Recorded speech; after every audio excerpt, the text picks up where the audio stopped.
Chers collègues, mesdames et messieurs, 2022 marque les 20 ans de l'entrée en vigueur du statut de Rome. C'est pour répondre aux besoins universels de justice pour les victimes d'atrocités de tous les continents qu'a été créée la Cour pénale internationale. Car il n'y a pas de paix sans justice. En cette année anniversaire, la France réitère son plein soutien à la Cour, première juridiction pénale internationale permanente et plus que jamais nécessaire. Car 2022 a aussi été marqué par l'agression de la Russie contre l'Ukraine, violation manifeste des principes les plus fondamentaux du droit international, mépris complet de l'ordre international fondé sur des règles.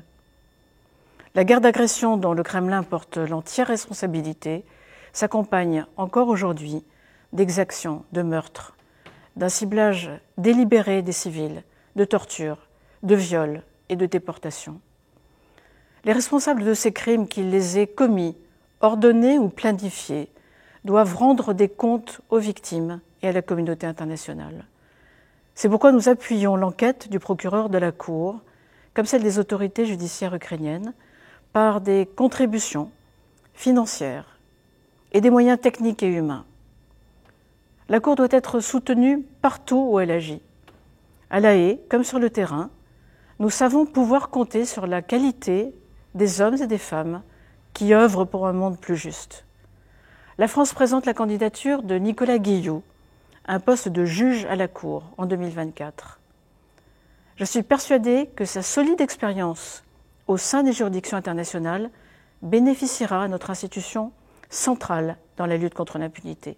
Votre soutien nous est précieux. Mesdames et messieurs, du haut de ses 20 ans, la Cour pénale internationale est une institution encore relativement jeune. Une institution qui, pour se montrer à la hauteur de la lourde mission que nous lui avons donnée, doit être défendue aujourd'hui et renforcée dans la durée. Collectivement, mobilisons-nous pour que sa réforme permette de gagner encore en célérité et en efficacité. C'est un chantier essentiel auquel la France prendra toute sa part. Je vous remercie.